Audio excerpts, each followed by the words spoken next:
ओम हरिः ओम श्री गुरुभ्यो नमः। हरिः ओम। ओम सहनाववतु सहनौ भुनक्तु सह वीर्यं करवावहै तेजस्विनावधीतमस्तु मा विद्विषावहै। ओम शांति शांति शांतिः। शंकरं शंकराचार्यं केशवं बादरायणं सूत्रभाष्यकृतौ वन्दे भगवन्तौ पुनः पुनः। ईश्वरो गुरुरात्मेति मूर्तिभेदविभागिने व्योमवद्व्याप्तदेहाय दक्षिणामूर्तये नमः। दयाकरं दयाकारं दान्तं धर्मप्रवर्तकं प्रणमामि दयानन्दं मदाचार्यवरं परम्। ओके, मंगलाचरणનું વાક્ય બોલી લીધું. બોલી મંગલાચરણ થઈ ગયું. ના, ઓમ નમો ભગવતે વૈવસ્વતાય. થઈ ગયું. આખા તમે ચેન્ટિંગ કર્યું હશે એટલે થઈ હા ગયું. હા થોડું ચેન્ટિંગ કર્યું. તો આપણે 24મો મંત્ર જય વિંદાબેન રિપીટ કરજો. ના વિરતો દુશ્ચરિતાન્ના શાંતો ના સમાહિતઃ ના વિરતો દુશ્ચરિતાत् ના શાંતો ના સમાહિતઃ ના શાંતમાનસો વાપી પ્રજ્ઞાનેનૈનમાપ્નુયાત ના શાંતમાનસો વાપી પ્રજ્ઞાનેનૈનમાપ્નુયાત. ઓકે, આ મંત્ર આપણે જોઈ રહ્યા છે. એમાં કહ્યું છે અવિરતઃ દુશ્ચરિતાત અયમ આત્મા ન પ્રાપ્ય ન પ્રાપ્ત. જે દુરાચારી છે એને માટે પ્રકૃતમ આત્માનમ, પ્રકૃતમ એટલે જેના સંદર્ભમાં ચર્ચા ચાલી રહી છે, જેના સંદર્ભમાં નચિકેતાએ પ્રશ્ન પૂછ્યો છે અને યમરાજાએ જવાબ આપી રહ્યા છે, એને પ્રકૃતમ આત્મા એની પ્રાપ્તિ થતી નથી. મંત્રમાં શું કહ્યું છે? દુરાચારી છે, અવિરતઃ દુશ્ચરિતાત, ન અશાંત, જે અશાંત છે મન એનો પણ એની પ્રાપ્તિ થતી નથી. જેનું ચિત્ત સમાહિત નથી તેને પણ એની પ્રાપ્તિ થતી નથી. નાશાંત માનસ, અશાંત મન. હવે ન દુશ્ચરિતાત ન અશાંત ન સમાહિત, તો ત્યાં અશાંત શબ્દ વાપર્યો છે જેનું મન શાંત નથી. અને ફરી પાછું કહ્યું છે ન અશાંત માનસ, ફરી પાછું એ જ શબ્દ કે છે. ફરી પાછું શું કહ્યું છે? અશાંત, જેનું મન અશાંત છે એને આની પ્રાપ્તિ થતી નથી. એટલે અશાંત મનની વાત 2 વખત કરી છે, બરોબર ને મંત્રમાં. એટલે બીજી વખત જે અશાંત મનસઃ જે કહ્યું છે એની અંદર શું કહ્યું છે? ન અપી અશાંત અનુપરતઃ. ઓકે, એમાં શું કહ્યું તું? સમાહિત સન સમાધાન ફલાર્થિત્વાત. હા, એમાં જે વાત કરી છે કે મન અશાંત, મનનું શાંત થવું 2 રીતનું છે. મન જ્યારે શાંત ક્યારે થઈ જાય? ઈચ્છા પૂરી થઈ જાય ત્યારે મન શાંત થઈ જતું હોય, બરાબર ને? ઈચ્છા આપણી પૂરી થઈ જાય તો મન કેવું થાય છે? શાંત થાય છે. હવે ઈચ્છા પાછળ પ્રેરક બળ શું છે? ફળની પ્રાપ્તિ. એટલે ફળ પ્રાપ્ત થયું, જે જોઈતું હતું એ મળી ગયું અને મન શાંત થયું. પણ એવું શાંત મન નહીં કે જેને ફળની અપેક્ષા છે અને પછી શાંત થાય છે. અશાંત માનસ જે આગળ જે કહ્યું હતું એની અંદર કહ્યું હતું કે જેનું મન ચંચળ છે, લોલુપતા છે. હવે લોલુપતા શું છે? ઇન્દ્રિયોની લોલુપતા. એટલે ઇન્દ્રિયોના જે કંઈ ભોગ છે, જે વિષયો છે એના સંદર્ભમાં જ જે વિચાર કરે છે. મન શેને માટે વિચાર કરે છે? મન એન્ગેજ થયેલું છે, મન કશાકમાં પ્રવૃત્ત થયેલું છે. શેમાં પ્રવૃત્ત થયેલું છે? તો કે જે જગતના બાહ્ય વિષયો છે એમાં પ્રવૃત્ત થયેલું છે એ મન શાંત હોઈ શકે નહીં. અને બીજું અશાંત માનસ જે કહ્યું છે એમાં કહે છે જે ફળને માટે જે પ્રવૃત્ત થાય છે, ફળ મળે છે ત્યારે જે શાંત થાય છે એવું મન નહીં. પણ શાંત એટલે કેવું મન? તો એ આપણે જોયેલું છે. શાંત હોવું મનનું એટલે કેવું હોવું? રાગ અને દ્વેષનું શમન થયેલું હોય એવું મન. એવું મન જે છે જ્યાં સ્વસ્થતા છે, પ્રસન્નતા છે. જગતથી હારી ગયેલું, થાકી ગયેલું મન એને શાંત કહેવાય નહીં. એવા મનને મંદ મન કહેવાય. એવું મન કેવું છે? થાકી ગયું છે, હારી ગયું છે, એટલે હવે વિચાર કરવો નથી. તો એવું મન અહીંયા કામ ના લાગે. અહીંયા મન જે છે શાંત કયું છે, એટલે શાંત કયા સંદર્ભમાં? વિષયોના ચિંતનના સંદર્ભમાં. વિષયોના ચિંતનમાંથી ઉપર ઉઠી ગયું છે. કઈ રીતે ઉપર ઉઠી શકે? આપણે ગઈકાલે બધી વાતો જોઈ આપણે ડિટેલમાં. કઈ રીતે ઉપર ઉઠી શકે? મન જે અશાંત હોય અને એ આ બાહ્ય વિષયોના ચિંતનમાંથી ઉપર ઉઠી હોય. એટલે એને પ્રાપ્ત કરવા માટે અને પ્રાપ્ત થાય પછી એને ભોગવવા માટે. સામાન્ય રીતે શું હોય? જગતના વિષયોને પ્રાપ્ત કરવામાં પેલો પ્રવૃત્ત થયો હોય અને પ્રાપ્ત થયેલું હોય તો ભોગવવામાં પ્રવૃત્ત થયેલો હોય. પણ બંનેમાં મન કેવું છે? અશાંત છે. એટલે એવું જે અશાંત મન છે એને આની પ્રાપ્તિ થતી નથી. પણ શાંત મન હોય એને પ્રાપ્તિ થાય છે. એટલે અશાંત મનને આધારે આપણે શાંત મનને શોધવાનું છે. અશાંત મન કેવું છે એ અહીંયા કહી દીધું છે. પણ એનાથી વિરુદ્ધ એ શાંત મન છે. એટલે કેવું છે? જેમાં વિષય ચિંતનને પ્રાધાન્યતા નથી. આપણે એવું કહી શકીએ. વિષય ચિંતન થતું જ નથી એવું તો ન હોય.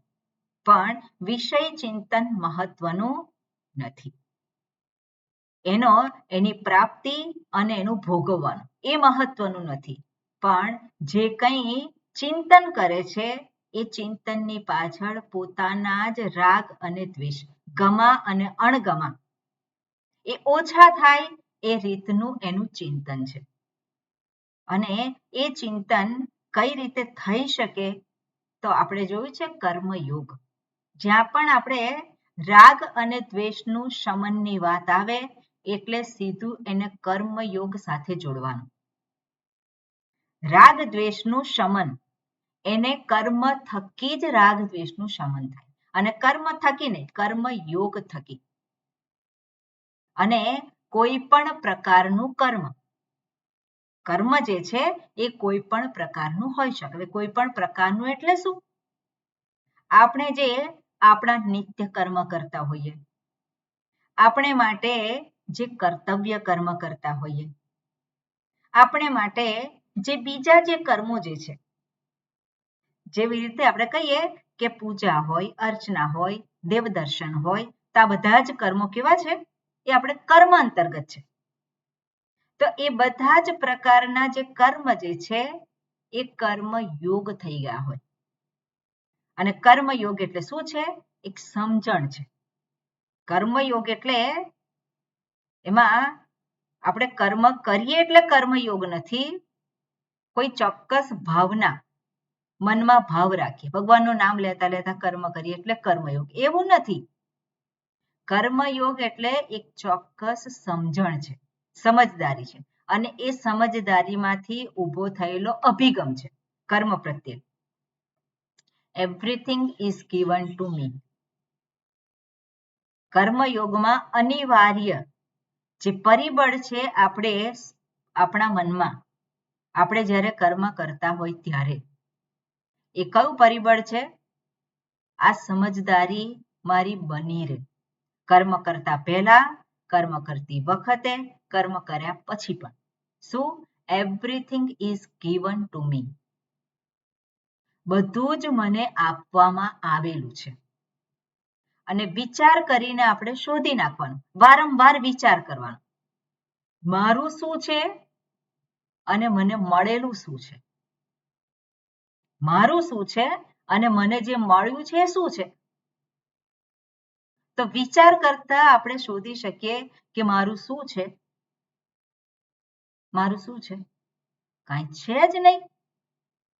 એટલે બધું મને મળેલું છે. આ શરીર મળેલું છે કે નહીં? બધું મળેલું છે.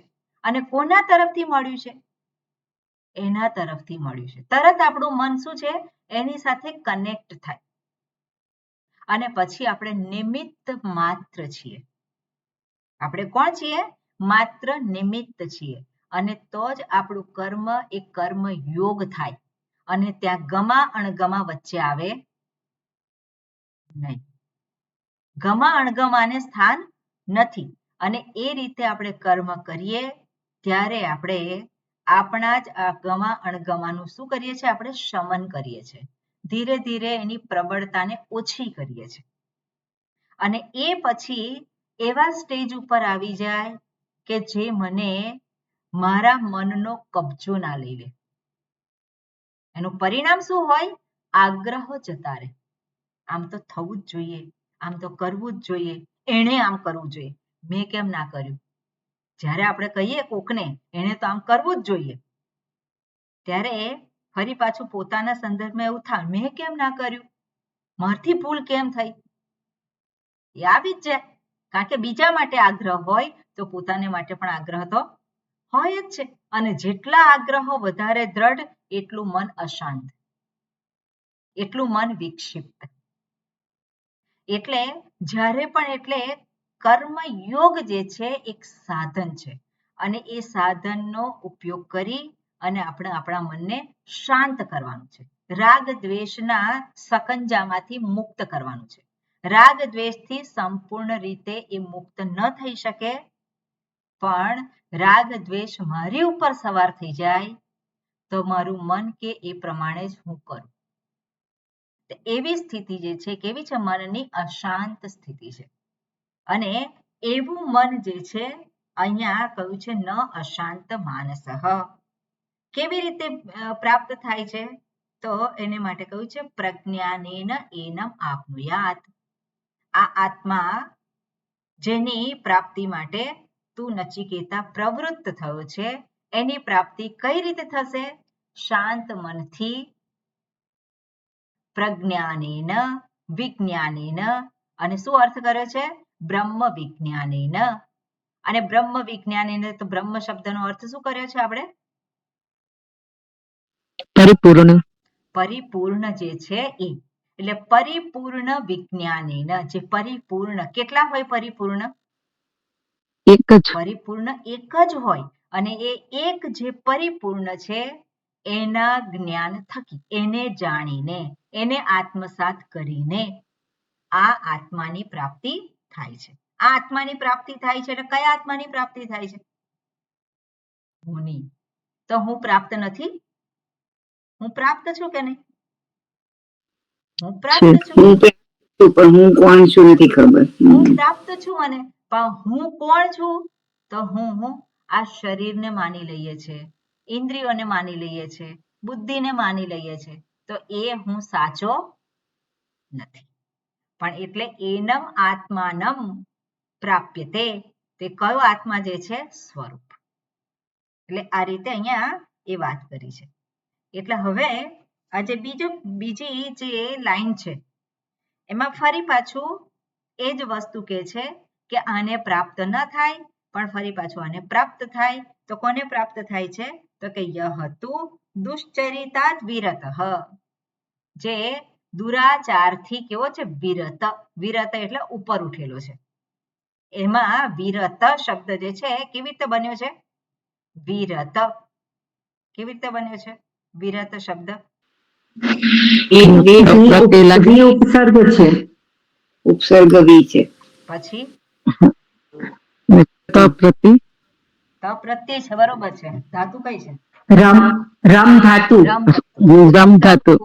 રમવાના અર્થમાં. અને બરોબર, રમ ધાતુ રમવાના અર્થમાં. એના પરથી રામ શબ્દ બન્યો છે. એટલે રમ નું ભજન મેં ગાયું હતું એક વખત. ખેલતી મમ હૃદયે રામઃ. ખેલતી મમ હૃદયે રામઃ. સરસ ભજન છે. રામ મારા હૃદયમાં ખેલતી. ખેલતી એટલે રમે છે, ક્રીડા કરે છે. એટલે રમ ધાતુ પરથી રામ, એ જ રમ ધાતુ પરથી વિરત. વિરત ત પ્રત્યય છે એટલે ભૂતકાળના અર્થમાં. અને વી એટલે શું છે? વી એટલે વિગત, ગયેલું છે, જતું રહેલું છે. શું જતું રહેલું છે? રમવાનું જતું રહેલું છે. જેમાંથી ક્યાંથી રમવાનું જતું રહેલું છે?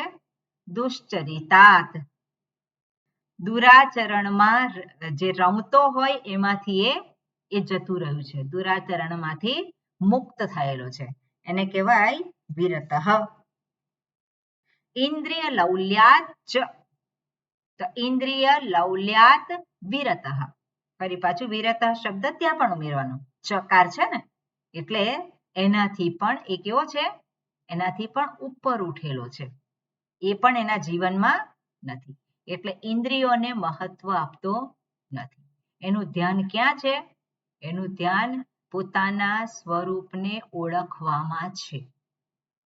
હું કોણ છું? નચિકેતાને માટે શું છે? એ જ પ્રશ્ન છે. યમરાજાએ ઘણા બધા પ્રલોભનો આપ્યા અને એ પ્રલોભનો જો આપણને બતાવવામાં આવે તો આત્મજ્ઞાન પછી મેળવીશું. અત્યારે તો આ જે છે મળે છે તો લઈ લઈએ. એટલે આપણે તો કહેવત એ હોય ને, લક્ષ્મી ચાંદલો કરવા આવે તો મોઢું ધોવા નહીં જવાનું. પણ નચિકેતાએ શું કર્યું?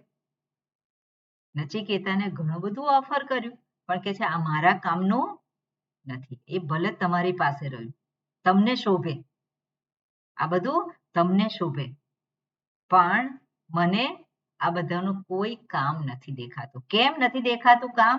કારણ કે એનાથી મારે જે જોઈએ છે એ પ્રાપ્ત થવાનું નથી. ઇન્દ્રિયોના ગમે તેટલા ભોગ પ્રાપ્ત કરીએ એનાથી તૃપ્તિ થવાની નથી. તૃપ્તિ થાય ખરી? ઇન્દ્રિયોને ગમે તેટલી પોષીએ તો પણ એ તૃપ્તિ ક્યારેય પણ પ્રાપ્ત થાય નહીં. એટલે નચિકેતાને ખબર હતી. એટલા માટે નચિકેતાએ શું કહ્યું? મારે આ જોઈએ નહીં. એટલે હવે એનું મન ઇન્દ્રિયોના વિષયોમાં રમણ કરતું નથી. એટલે શું કહે છે? ઇન્દ્રિય લૌલ્યાચ વિરતઃ. ઇન્દ્રિયોની લોલુપતાથી પણ કેવું છે? મુક્ત થયેલું છે. સમાહિત ચિત્ત. સમાહિત ચિત્ત એટલે એનો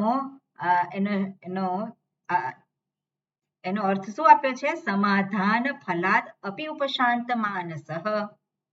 ઉપર જે આપેલું હતું ઉપર જુઓ તો પહેલી જ લાઈન ફલાર્થિત્વાત ન અપી અશાંત માનસઃ. એનો જે અર્થ કર્યો તો સમાધાન. સમાધાન શબ્દનો અર્થ શું કર્યો તો? ફલાર્થિત્વાત. એટલે ફળને લક્ષ્યમાં રાખીને જે કર્મ કરે છે તો એ જે છે અશાંત હોય એનું મન. એ જ વસ્તુને અહીંયા કહે છે કે સમાધાન ફલાદ અપી ઉપશાંત માનસઃ. ફળથી પણ જેનું મન કેવું થયું છે? ઉપશાંત, શાંત થઈ ગયું છે.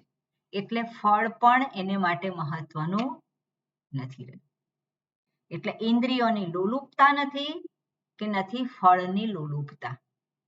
અને આ પ્રમાણે આપણે જોઈએ ઇન્દ્રિયોની લોલુપતા. ઇન્દ્રિયોને કંઈક ને કંઈક ખાવાનું જોઈતું હોય. એના શું છે? વિષયો જે છે એને જોઈતા હોય. અને ઇન્દ્રિયો માત્ર એક નથી. રસનેન્દ્રિય કેટલી છે? 5 છે. અને એ 5 ઇન્દ્રિયો થકી શું થાય? એને જોઈએ, એને એનો કોટા જોઈએ રોજનો. અને કોટા પૂરો થાય ત્યારે પછી શું થાય? શાંત થાય. એને એ જે પ્રવૃત્તિ છે એ પ્રવૃત્તિમાં એને શું કહેવાય? પ્રવૃત્તિની લત લાગી હોય. એટલે ઘણી બધી વખત એવું કરતા હોય લોકો. અને આપણને એવું જોવા મળે કે કોઈ વ્યક્તિ હોય કન્ટિન્યુઅસ કંઈક ને કંઈક કર્યા જ કરતી હોય. કંઈ કરવાનું કોઈ જરૂર ના હોય છતાં પણ બેસી ના શકે. કંઈક ને કંઈક કર્યા જ કરે. એની પાછળનો ઉદ્દેશ શું? બસ કરવાનું. તો એ કેવો છે? અશાંત માનસ. બીજો વ્યક્તિ છે શું છે? એને જોઈએ છે એટલે ફળ ઉપર દ્રષ્ટિ છે. તો ફળ ઉપર દ્રષ્ટિ છે એટલે ફળનું ચિંતન કરે છે અને ફળ માટે પ્રવૃત્ત થાય છે. તો એ પણ કેવો છે? અશાંત છે.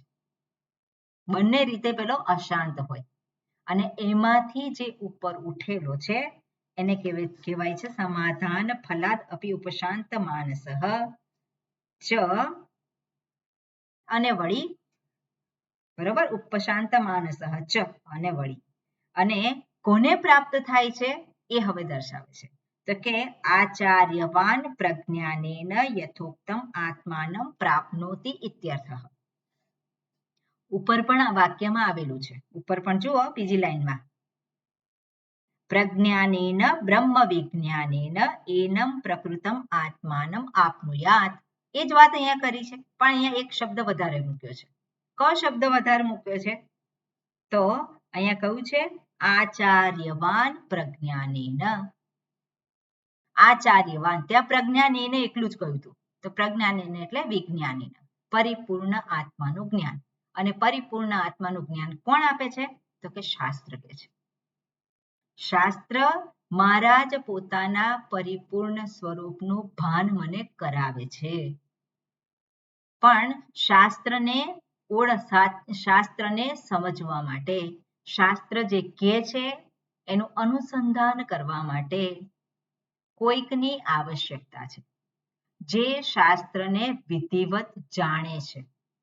શાસ્ત્રના શબ્દોને કેવી રીતે ઉદ્ઘાટિત કરવા કે જેથી કરીને એનો અર્થ બીજાના મન સુધી પહોંચી શકે એવી કળા જેને આવડે છે. એટલે શાસ્ત્રના શબ્દો આપણે અત્યારે શું કરતા હોઈએ? એક શબ્દનો અર્થ જોઈએ, શબ્દનો અર્થ જોઈએ અને પછી વાક્યનો અર્થ જોઈએ. તો એ જે વાક્યનો અર્થ છે એ કેવી રીતે એને ખબર પડી? કઈ રીતે એને જાણ્યો? તો એણે જે જાણ્યો છે અર્થ, કોની પાસેથી જાણ્યો છે? એણે એના ગુરુ પાસેથી જાણ્યો છે. જાતે જાણી લીધો એવું નથી. સંસ્કૃત ભાષા આવડી જાય એટલે આપણને બધો અર્થ ખબર પડી જાય એવું નથી. સંસ્કૃત ભાષા આપણે જાણીએ તો એક સાધન છે અને એ સાધનની સહાયથી હું વધારે સારી રીતે એ અર્થને હું જાણી શકું. એટલા માટે સંસ્કૃત ભાષા આપણા માટે એનું અધ્યયન કરવાનું હોય, એને જાણવાની હોય. જાણી અને પણ એટલું જાણવાથી સંસ્કૃત ભાષા આવડી જાય એટલે જ્ઞાન થઈ જાય એવું નથી. આ કોના સંદર્ભનું જ્ઞાન છે? અહીંયા હુના સ્વરૂપનું જ્ઞાન છે. અને આપણે જ્યારે શાસ્ત્રનું વિશ્લેષણ જ્યારે સ્વતંત્ર રીતે કરીએ આપણે, તો આપણે જે જાણીએ છીએ હુના સંદર્ભમાં એ જ આપણા મનમાં અર્થ પ્રગટ થાય. વિશેષ આપણે જાણી શકીએ નહીં. અત્યાર સુધી જે કંઈ જાણેલું છે એ જ અર્થ મનમાં પ્રગટ થવાનો છે. આપણે વિશેષ કંઈ જાણી શકીએ નહીં. એટલા માટે આપણને આવડતી હોય સંસ્કૃત ભાષા, જાણતા હોઈએ અને છતાં પણ જેણે આ રહસ્ય જાણેલું છે, ક્યાંથી જાણેલું છે? એના ગુરુ પાસેથી જાણેલું છે. એટલે સંપ્રદાયવિત કહેવાય એને કોણ કહેવાય? સંસ્કૃતમાં એને શું કહેવાય? કે સંપ્રદાયવિત. એટલે સંપ્રદાય જે છે એની અંદર એને વિધિવત શાસ્ત્રનું અધ્યયન કરેલું છે, શાસ્ત્રનું શ્રવણ કરેલું છે. અને એટલા માટે અહીંયા કહે છે આચાર્યવાન. જે આચાર્યવાન, આચાર્યવત અને આચાર્યવાન. જે ત્યાં શું છે?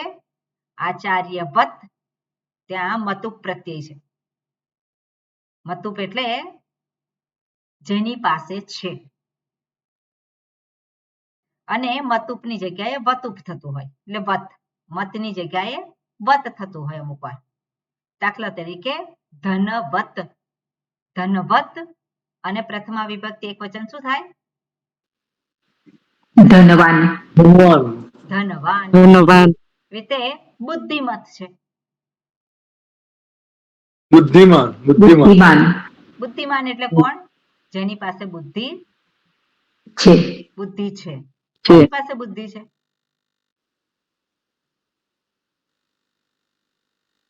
કોની પાસે બુદ્ધિ છે? બધાની પાસે બુદ્ધિ છે. જે બુદ્ધિમાન છે એની પાસે.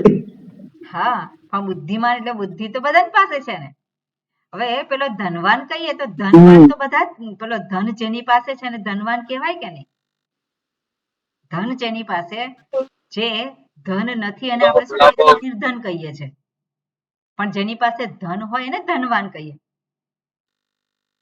પણ ધન હોય એટલે ધનવાન થઈ ગયો એવું ના કહેવાય. ધન હોય એ વાપરી શકે પોતાને માટે અને બીજાને માટે, એને ધનવાન કહેવાય. પણ જે રાખી જ મૂકે તો એના માટે બીજો શબ્દ પ્રયોગ કરીએ છીએ. વાપરે નહીં એના માટે કયો શબ્દ પ્રયોગ કરીએ છીએ આપણે? કંજૂસ કંજૂસ કંજૂસ કહીએ છીએ એને ધનવાન ના કહીએ. એવી જ રીતે અહીંયા પણ આચાર્યવાન કહ્યું છે. તો આચાર્યવાન એટલે શું છે? જેને આચાર્યની પ્રાપ્તિ થયેલી છે તે. એ આચાર્ય પાસેથી આ પોતાના સ્વરૂપનું જ્ઞાન પ્રાપ્ત કરે છે. કારણ કે આચાર્યની પાસે એવી કળા છે, જ્ઞાન આપવાનું એવું સામર્થ્ય છે. કેવી રીતે પ્રાપ્ત થયું? એ જેવી રીતે એણે પ્રાપ્ત કર્યું છે એવી રીતે બીજાને પણ સોરી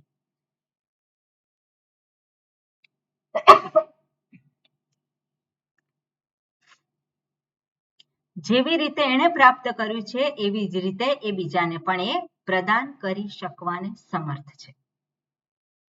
એટલા માટે જ શાસ્ત્રમાં અહીંયા પણ કહ્યું હોય આચાર્યવાન પુરુષો વેદ. આચાર્યવાન પુરુષ વેદ. પુરુષ એટલે પૂર્ણ, પૂર્ણ અર્થાત પરમાત્મા. એ પરમાત્માને તું જાણ. કેવી રીતે? આચાર્યવાન. જે આચાર્યવાન જે છે કોણ છે? જેને આચાર્યની પ્રાપ્તિ થયેલી છે તે. એ જાણે છે. એટલે શાસ્ત્રમાં સંસ્કૃત આવડતું હોવા છતાં પણ સ્વતંત્ર રીતે સ્વાધ્યાય કરવાનું ત્યાં ના પાડી છે. કારણ કે એનાથી આપણને શાસ્ત્ર જે દર્શાવવા માંગે છે એ આપણે પ્રાપ્ત કરી શકીએ નહીં. આ જે પ્રાપ્ત કરવાનું છે એ શબ્દથી પર છે એવા સત્યને પ્રાપ્ત કરવાનું છે. અને એ સત્ય હુંથી અભિન્ન છે. સત્ય શું છે? હુંથી અભિન્ન છે. એટલે હું પ્રાપ્ત છું કે નહીં? તો આપણે એવું ના કહી શકીએ કે હું પ્રાપ્ત નથી. હું તો છું જ અને છતાં પણ પ્રાપ્ત થઈ ગયેલ છે એવું કહી શકીએ? એવું પણ ના કહી શકીએ. એટલે હુંના સ્વરૂપને જાણવાનું છે તો કોઈક બીજો મને કહે તો જ હું જાણી શકું. જો હું જ જાણી શકું એવું સામર્થ્ય જો મારામાં હોત તો અત્યાર સુધી જાણી લીધો હોત. અત્યાર સુધી જ્ઞાન થઈ ગયું હોત. પણ અત્યાર સુધી હુંના સ્વરૂપનું જ્ઞાન થયું નથી. એનો અર્થ છે કે બાહ્ય કોઈકની મદદની આવશ્યકતા છે. એના વગર હુંના સ્વરૂપને હું જાણી શકું નહીં. એટલા માટે પ્રમાણની વાત કરે છે શાસ્ત્ર. કે પ્રમાણ કોણ છે? પ્રમાણ શાસ્ત્ર છે. પણ શાસ્ત્ર પ્રમાણ હોવા છતાં પણ ત્યાં આચાર્યની આવશ્યકતા રહેલી છે. એટલે અહીંયા શું કહ્યું છે? આચાર્યવાન પ્રજ્ઞાનેન. આચાર્ય થકી, ગુરુ થકી જે ઉપદેશ કરાય છે એ જ્ઞાન થકી. પ્રજ્ઞાનેન કઈ વિભક્તિ છે? તૃતીય વિભક્તિ. વિભક્તિ એકવચન એટલે પ્રજ્ઞાનેન. એટલે એનો અર્થ શું થાય? એના વડે, જ્ઞાન વડે યથોક્તમ આત્માનમ. યથોક્તમ એટલે યથા ઉક્તમ, જે પૂર્વે કહેલો છે, જેના વિશે વાત કરેલી છે. યથોક્તમ કેવી રીતે વાત કરેલી છે? તો આપણે આગળ જોયું છે કે યમરાજાએ કહ્યું એ તત્વ ઓમ છે. કહ્યું તું કે નહીં? એ તત્વને શું કહ્યું છે? હું તને સંગ્રહેણ, તને સંક્ષિપ્તમાં હું કહીશ. અને પછી દર્શાવ્યું હોય કે આ જે આત્મા જે છે કેવો છે? અશરીરમ શરીરેષુ અનવસ્થેષ અવસ્થિતમ આસીનો દૂરમ વ્રજતિ શયાનો યાતિ સર્વતઃ. આ બધા થકી આપણને દર્શાવ્યું હોય. પણ એ જે શબ્દનો પ્રયોગ કર્યો હોય એ વિરોધાભાસી શબ્દોનો પ્રયોગ કર્યો હોય. આસીન દૂરમ વ્રજતિ, શું ખબર પડે આપણને? બેઠો બેઠો દૂર જતો રહ્યો. આપણે વાંચી લઈએ ભાષાંતર તો એનાથી સત્યનું ભાન થઈ જાય ખરું? આસીન દૂરમ વ્રજતિ, બેઠો બેઠો દૂર જતો રહ્યો છે. એટલે એટલા માટે શું છે? એ રહસ્યને આપણે જાણવું પડે, જે રહસ્યને જાણનારો હોય. એટલા માટે કહ્યું છે આચાર્યવાન પ્રજ્ઞાનેન યથોક્તમ. એ જે ઉપર દર્શાવ્યું છે એ પ્રમાણે આત્માનમ, એવા આત્માને, જે હું જાણું છું, જે હું ને એ નહીં, પણ જે સ્વરૂપ છે, જેનો અહીંયા નિર્દેશ કર્યો છે, જેના વિશે વાત કરી છે, એ આત્માને પ્રાપ્ત કરે છે. યથોક્તમ આત્માનમ પ્રાપ્નોતિ ઇત્યર્થઃ. ઓકે, હવે આની અંદર સંસ્કૃતનું આપણે જોઈએ તો ક્યાં સુધી જોયેલું છે આપણે કે બાકી છે બધું? બાકી છે લગભગ. બાકી છે ને? ઓકે. ન દુશ્ચરિતાત પ્રતિષિદ્ધાત, પછી શ્રુતિ સ્મૃતિ વિહિતાત. ઓકે, એટલે ન દુશ્ચરિતાત ત્યાં સુધી છે. પછી એનો અર્થ આપે છે પ્રતિષિદ્ધાત. હવે પ્રતિષિદ્ધાત શ્રુતિ સ્મૃતિ કહ્યું છે તો બે શબ્દ છૂટા કરીએ તો કયા બે શબ્દ થાય? ભાષ્યમાં પહેલું જે ભાષ્ય શરૂ થયું 24મા મંત્રનું, ત્યાં પ્રતિષિદ્ધાત શ્રુતિ સ્મૃતિ. તો કઈ સંધિ છે?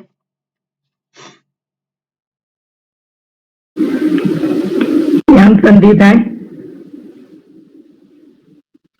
પહેલા તો બે શબ્દ કયા છે? શ્રુતિ અને સ્મૃતિ. ના ના, એની પહેલાનો શબ્દ છે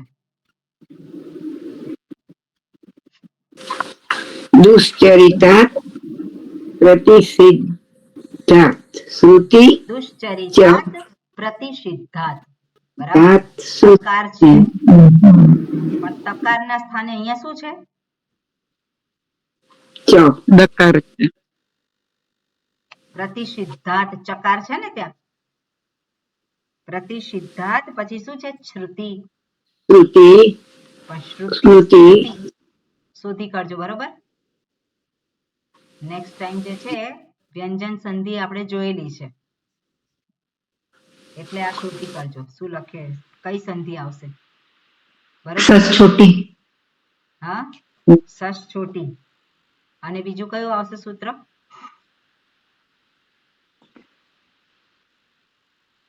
ચકાર આવ્યો છે. ચકાર કઈ રીતે આવે છે? ઓકે, શોધી કાઢજો, આપણે જોયેલું છે. જ્યાં સુધી હું કહી દઈશ તો પછી તમે જુઓ નહીં, પછી તમને યાદ નહીં રહે, એટલે આ શોધી કાઢજો. પછી શું છે? શ્રુતિ સ્મૃતિ, પછી કયો શબ્દ છે? બોલો બોલો. હા કુસુમબેન, શું કહો છો? અવિહિતાત.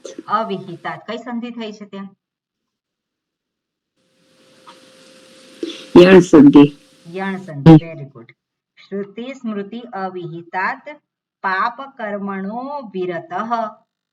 તો પાપ કર્મણો વિરતઃ કઈ સંધિ છે દુષ્યંતભાઈ? વિસર્ગ. વિસર્ગ સંધિ છે. હા, સરસ. હવે શું થયું છે ત્યાં? આની જગ્યાએ અવગ્રહ છે. બરોબર છે, પણ અવગ્રહ કેવી રીતે આવે? નવીનભાઈ બોલો. હમણાં એંગ બધા નથી આવે, એંગ બધા સુધા છે ને પહેલા અવિ એની પેલા વિસર્ગ આવશે. એની પહેલા પાપ પાપ પરમાણુ અવિરત હોય એ સંધિ થશે, પણ વિસર્ગ આપણે તો સસર્જનું છે ને, હા પછી શું સસર શરૂથી શું થશે? એટલે રેપ થશે. રેપનો પછી પેલો ખવિસાન્ય વિસર્જનીય સહથી એ થશે વિસર્ગ. એવું નથી થતું. વિસર્ગ અચ્છા, થાય તો પછી આ અવગ્રહ એંગ પદાંત થતી કેવી રીતે આવે? વિસર્ગમાંથી નથી થતું. કોણ બોલશે બોલો બીજા?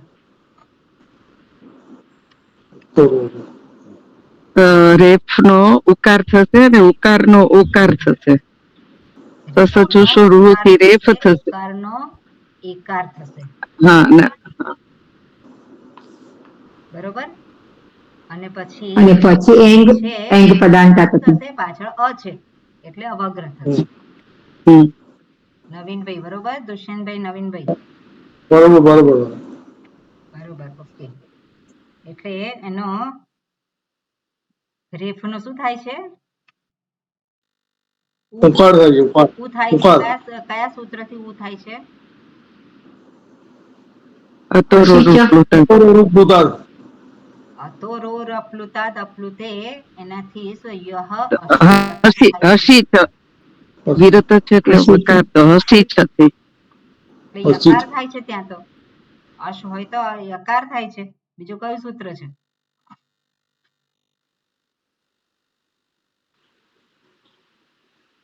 હસી ચ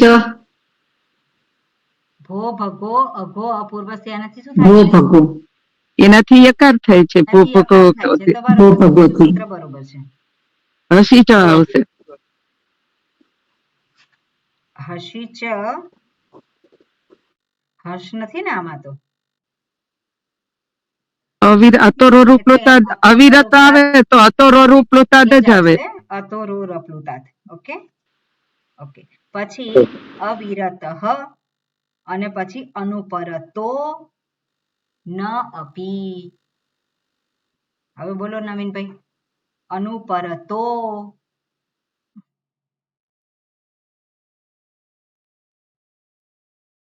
શું થશે એમાં? અનુપૂરત થશે. બરોબર છે, પણ અહીંયા અનુપરતો કેમ થયું છે? એ ઉકારનો ઉકાર, હા વિસર્ગનો ઉકાર. વિસર્ગનો ઉકાર થયો ને. આવું કેમ કરો છો તમે લોકો બધા? તમે બરાબર શીખતા નથી એવું છે. વિસર્ગ નું ક્યાં ઉકાર રેફ નો ઉકાર થાય છે અહીંયા. સકારનો રેફ થયો રેફ નો ઉકાર અને સકાર નો રેફનો અને રેફ નો ઉકાર થયો. ઉકાર અને થયો યકારનો હસી ઉકાર ચ થયો. સૂત્રથી. બરોબર. એટલે આ થોડુંક હસી ચ આવશે. કરવાની જરૂર છે બધાએ. બરોબર. આપણે આ તો હું ક્લાસમાં કરાવું ને ત્યારે જ તમે લોકો જુઓ અને જેને આવડે છે કાયમ બોલ્યા કરે છે, બીજા પછી બંધ રહે છે. પણ જાતે જોવું તો પડે ને. અને આ બધાને લાગુ પડે છે. હા, ખાલી માત્ર 2-3 જ સૂત્ર છે, વધારે છે જ નહીં. અને મેં કહેલા છે એટલા સૂત્ર ખાલી તમે એ કરો. સૂત્રને જાણવાની જરૂર નથી બધાએ, પણ એનાથી શું થાય છે? રેફ થાય છે. રેફનો એ થાય છે. ખાલી 3-4 જ વસ્તુ બને છે એમાં. એ તો બધા યાદ રાખી જ શકે. ઓકે. અશાંત અનુપરત. ઓકે. ન અપી. ઓકે. ન અપી ઇન્દ્રિય લૌલ્યાત. તો નાપી ઇન્દ્રિય લૌલ્યાત ત્યાં કઈ સંધિ છે સુરભીબેન? નાપીન્દ્રિય લૌલ્યાત તમે કરેલી છે, બહુ પ્રેક્ટિસ કરી છે. ન અપી ઇન્દ્રિય લૌલ્યાત કઈ સંધિ છે?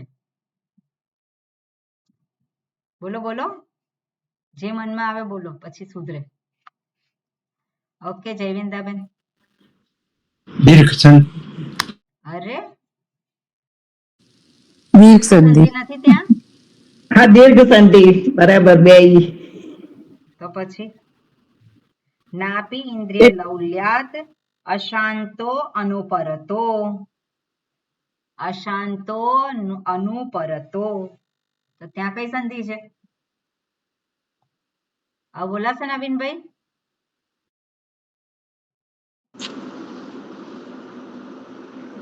એ વિસર્ગ નો હવે એ થયો ભાઈ ઉકાર વિસર્ગને કેમ વિચારો છો? વિસર્ગ એટલે ત્યાં છે જ નહીં, વિસર્ગ એટલે આવે છે. રેપ થયો, સકાનો રેપ થયો, હા પછી રેપ નો ઉકાર થયો સ્વામી. હા પછી અને ઉદાથી આ એ થયું છે સૂત્ર, એટલે એંગ બધાથી અવગ્રહ થયો છે અનો. બરોબર, એટલે આવી રીતે બોલવાનું. વિસર્ગ હા થાય છે, વિસર્ગ ના આવે, છૂટું પાડીએ તો હા વિસર્ગ થાય છે. ચોક્કસ અનુપરતો ચોક્કસ. કેવી રીતે આવ્યું? તો એને માટે આ સૂત્ર. ઓકે, હમ. અશાંતો અનુપરતો સેમ વસ્તુ છે. ન અપી અસમાહિતઃ, ત્યાં કઈ સંધિ છે? નાપી સમાહિતઃ, નાપ્ય સમાહિતઃ. ન અપી ત્યાં યણ દીર્ઘ સંધિ યણ અને સંધિ. યણ સંધિ આવશે પછી. બરોબર, નાપ્ય સમાહિતઃ અનેકાગ્ર મનાહ. ઓકે, ત્યાં અનેકાગ્ર મનાહ એવું જુદું પાડીએ તેવું થાય. વિસર્ગ દેખાતો નથી. વિસર્ગ નથી દેખાતો તો શું થયેલું હોવું જોઈએ? શેનો યકાર લોપ નો થાય લોપ છે? થયો, યકાર નો. શેનો લોપ થાય છે? એકાળનો એકાળનો યકારનો લોપ થાય. યકાર કઈ રીતે આવ્યો?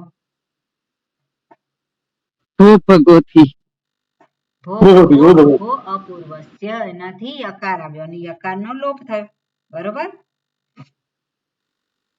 ઓકે, એટલે અને પછી યકારનો લોપ કયા સૂત્રથી થાય છે? લોપ સાકલ્ય. લોપશ્રાકલ્યસ્ય. ઓકે, વિક્ષિપ્ત ચિત્તઃ સમાહિત ચિત્તોપી. ત્યાં પણ સેમ સૂત્ર છે.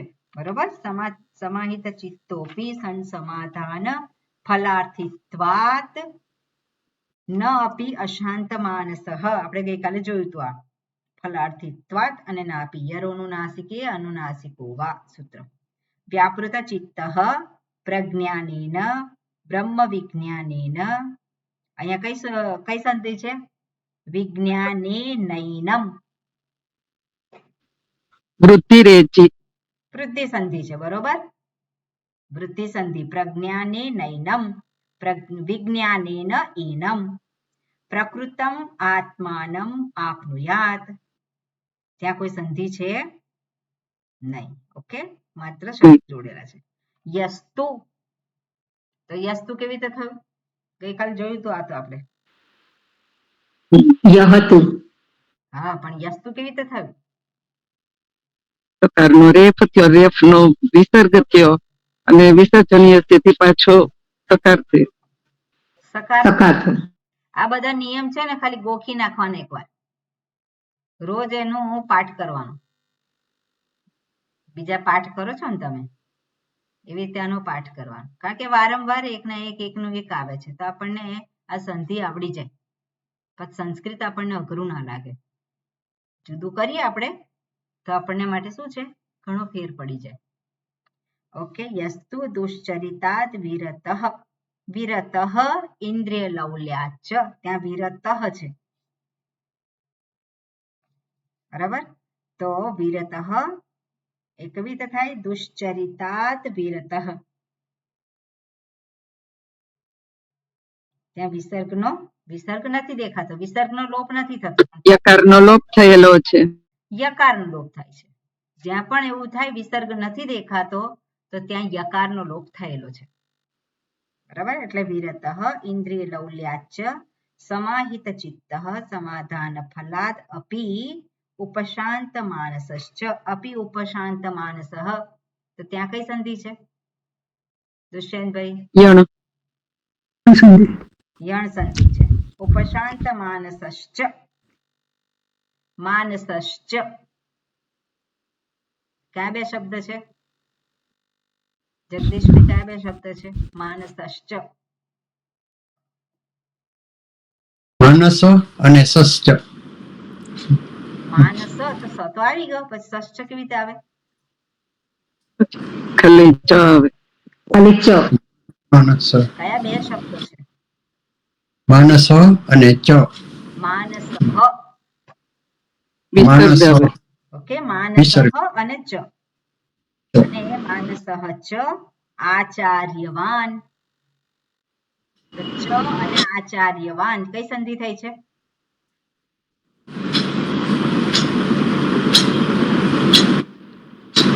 ચ અને આચાર્યવાન ત્યાં સુધી છે. દીર્ઘ સંધિ થયેલી છે. અને આ ત્યાં કઈ સંધિ છે? દીર્ઘ સંધિ છે. પ્રજ્ઞાનેન યથોક્તમ. યથોક્તમ ત્યાં કઈ સંધિ છે? પૂર્ણ સંધિ. શબ્દ છે સંધિ નથી. પૂર્ણ સંધિ. યથા ઉક્તમ એટલે યથા ઉક્તમ. ગુણ આદગુણ. ગુણ સંધિ. સંધિ થઈ છે ને ત્યાં. યથા ઉક્તમ આત્માનમ પ્રાપ્નોતિ ઇત્યર્થઃ. ત્યાં કઈ સંધિ છે?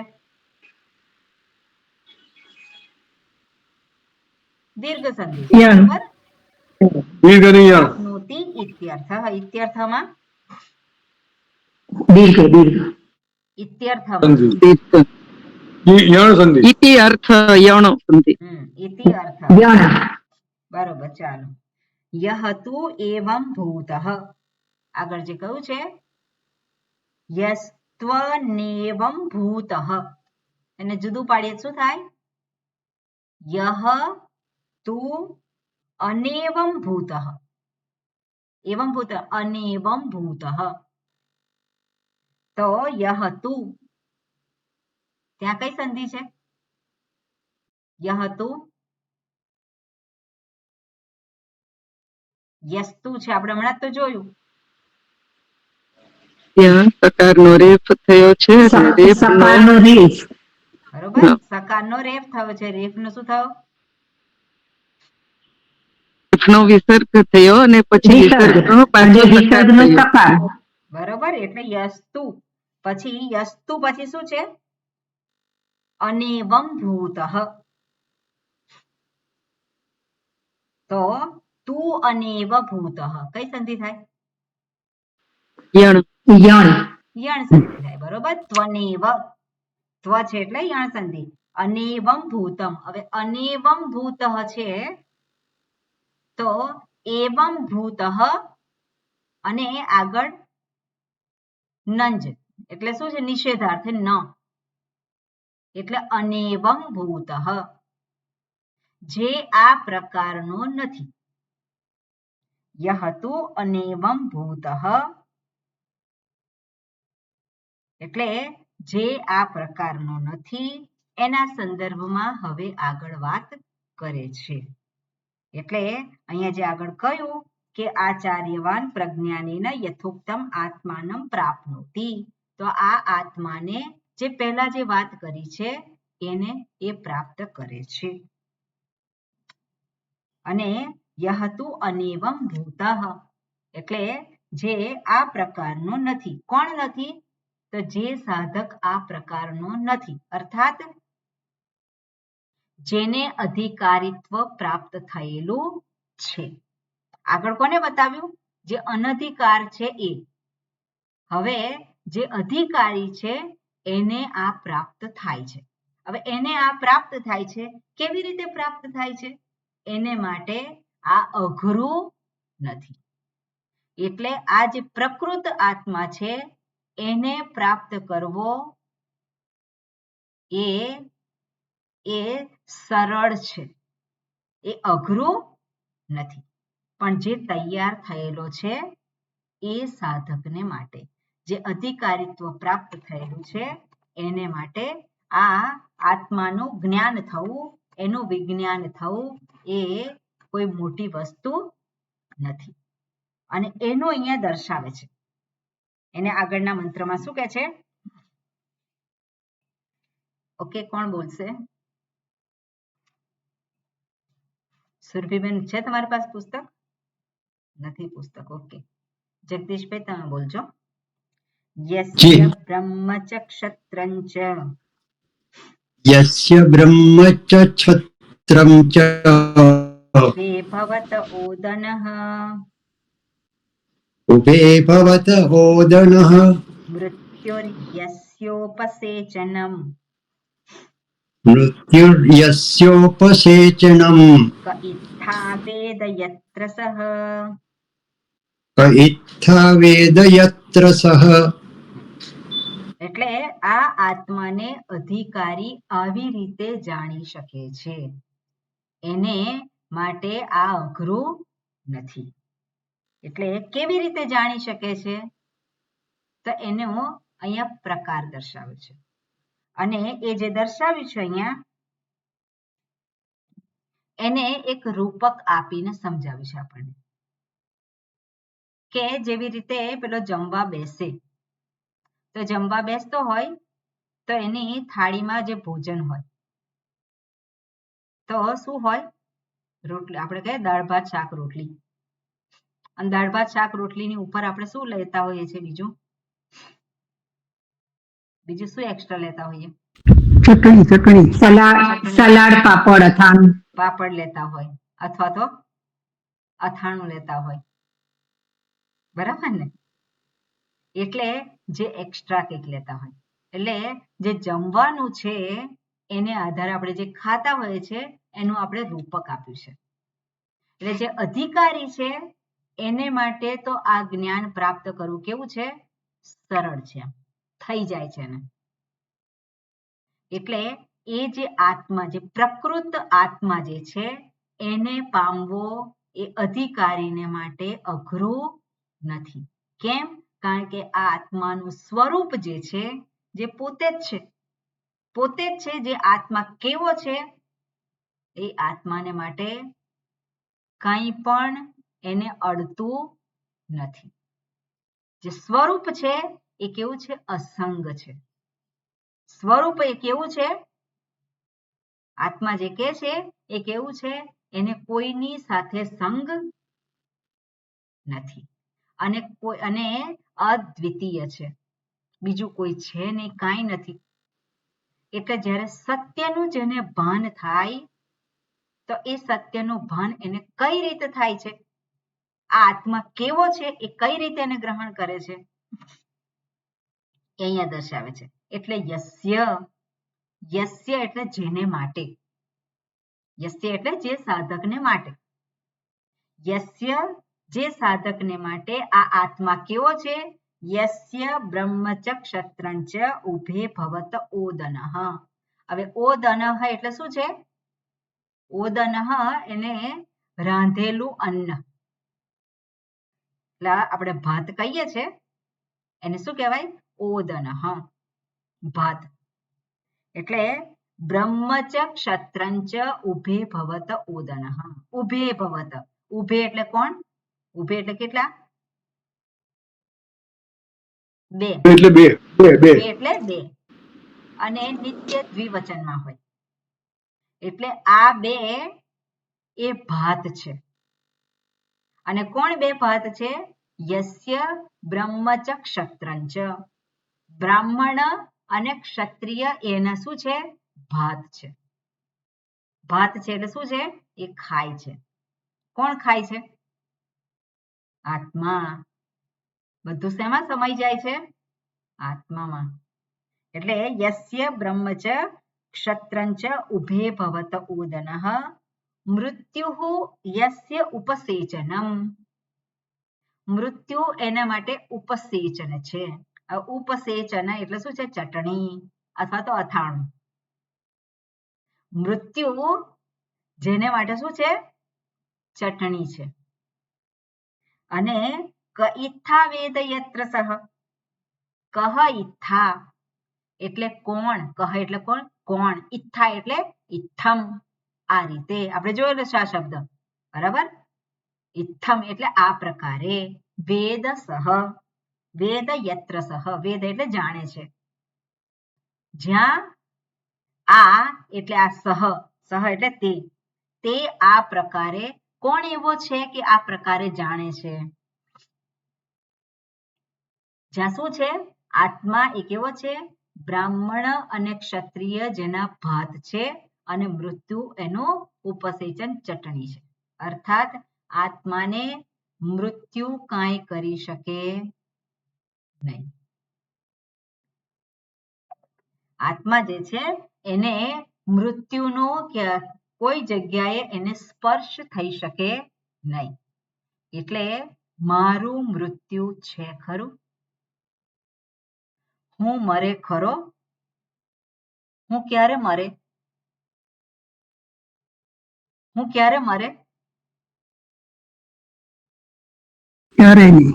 ક્યારે નહીં. અને બીક શેની લાગે છે? મૃત્યુની. બધા જ ડરની પાછળ જે છે ડર, મુખ્ય ડર કયો છે? મૃત્યુનો ડર છે. અને અહીંયા શું કે છે? મૃત્યુ ઉપસેચનમ, એ તેને માટે શું છે? આત્માને માટે ચટણી સમાન છે. એટલે એને માટે એનો ડર ક્યાંથી હોય? જેણે આ સ્વરૂપને જાણ્યું છે એને માટે ડર જેવું રહેતું નથી. કેમ? કારણ કે મૃત્યુ જ નથી. કોનું મૃત્યુ? હુંનું મૃત્યુ ક્યારે હોય જ નહીં. જેનું મૃત્યુ હોય એ બીજો હોય. જેનું મૃત્યુ થતું હોય એ હું હોય ને, એ બીજો જ હોય. અને બીજો એટલે કોણ? હું સિવાયનું બીજું શું છે જગતમાં? શરીર. હું સિવાયનું બીજું શરીર છે, ઇન્દ્રિય છે, મન છે, જગત છે. શરીર, ઇન્દ્રિયો, મન, બુદ્ધિ. હુંનું મૃત્યુ ના થાય પણ બીજાનું તો થાય છે ને. પણ બીજું એટલે કોણ? બીજી વ્યક્તિ. આપણે હંમેશા મૃત્યુથી ડરીએ છીએ. કેમ?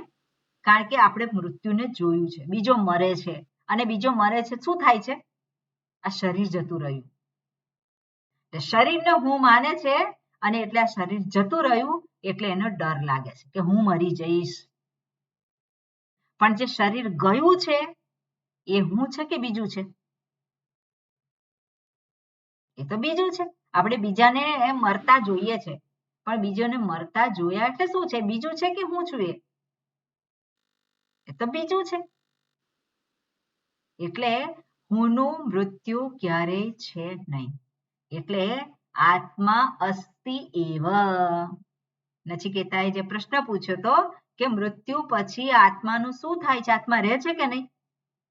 તો આત્મા એ તો છે જ. એનું મૃત્યુ ક્યારેય થતું નથી. એટલે હુંનું મૃત્યુ આપણે ડરવાની જરૂર નથી. બરોબર? અહીંયા એનો ઉદ્દેશ એ જ છે. આ જણાવવાનો ઉદ્દેશ શું હોય? આપણે એ જ વસ્તુને આત્મસાત કરવાની છે. હુંનું મૃત્યુ ક્યારેય છે નહીં. જેનું મૃત્યુ થાય છે કોણ છે? એ બીજું છે. જેમાં પરિવર્તન હોય એનું મૃત્યુ થાય. હુંમાં કોઈ પરિવર્તન નથી. માં કોઈ વિકાર નથી. બધી વાતો પછી આવશે. પણ આની અંદર આ પ્રમાણે કહેલું છે. વિશેષ આપણે ફરી વખત મળીએ ત્યારે જોઈશું.